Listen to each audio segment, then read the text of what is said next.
Time now for an update from Fox Carolina News and Fox Carolina Weather. Weather rates certified most accurate. Good Tuesday afternoon. I'm Cody. Another nice afternoon shaping up out there. We'll check in with Bob Trihey in for Kendra today to see how the rest of your evening is shaping up. And of course, a look ahead at tomorrow night into Thursday as we are expecting some remnants of Hurricane Zeta, or now Tropical Storm Zeta, to make their way through the Carolinas and northeast Georgia. We'll see Bob in just a moment for an update on our forecast. Right now, heading to foxcarolina.com, looking at some of our top stories. Of course, Vice President Mike Pence on his way to Greenville right now. We'll go to that live in just a moment. But a big story a lot of you reached out to us about that caused a lot of traffic issues this morning was a deadly crash out on I-85 near Whitehorse Road. And here is a look at that scene. You can see troopers with the reconstruction team there taking a look at this vehicle. We do know the person in this vehicle was hit and killed. However, the driver who hit this vehicle did not stop.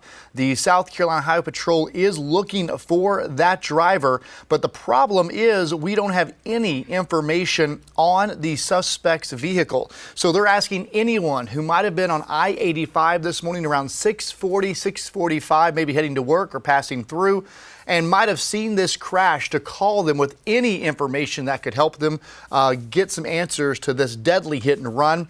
So far this afternoon, the coroner has not identified the victim.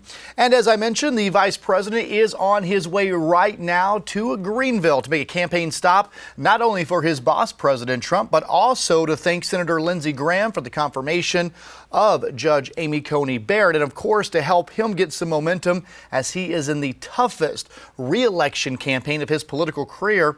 And we are streaming the rally live right now on our Facebook page at Fox Carolina News, and you can see folks there starting to get inside the hangar. This is at the Donaldson Center in Greenville County. The line was wrapped around that area, but they are now getting inside, getting seated. Several different politicians are there, and the stage is set. Now, this was expected to begin around 3:30 this afternoon, but as you can see, it is running late. We do know that the vice president was up in North Carolina holding a rally there. He is running behind schedule, but we will be streaming his speech at Fox Carolina News' Facebook page. And of course, if he's still talking during the 4 o'clock, 5 o'clock, or the 6 o'clock news, we'll also dip in and let you hear some of what's happening there at the Donaldson Center in Greenville County, where we are standing by for the arrival of Vice President Mike Pence. And I'll tell you, it's a great afternoon to have him in Greenville County. The weather couldn't be better, but it's probably a good thing he's in there today and not over the next few days, because, Bob, we could see some rain around here. Absolutely. I think you got the memo, Cody, that we've got some kind of tropical system heading for the upstate. So looking good for the vice president's visit this evening across Greenville and South Carolina, but then all bets are off as we go into tonight and tomorrow. Right now, we are watching tropical storm Zeta. Yes, it has been downgraded since it made landfall last night. Winds of 65 miles per hour moving into the open waters of the Gulf of Mexico. You know what that means.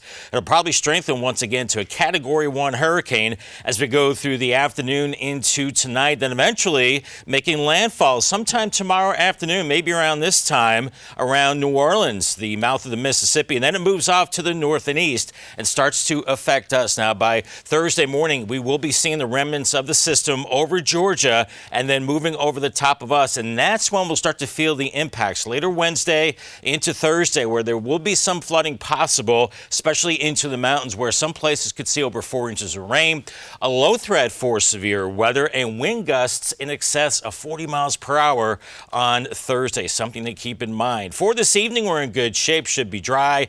Then we'll start to see showers developing later tonight into Wednesday morning, kind of the first spokes of energy, moisture from the system, and then we start to see the real heavy rain and storms building in on Thursday. That's the time period we'll have to watch for maybe some strong to possibly severe storms. Upstate for this evening, upper 70s, cool into the middle 60s. Some of those showers late tonight. And for the mountains, looking at temperatures cooling into the 60s, upper 50s very late tonight with a chance of rain for you. For continuing coverage, check out the following newscasts. You can also find us on the Fox Carolina News app, Facebook.com, and YouTube.com as well. Have a great day.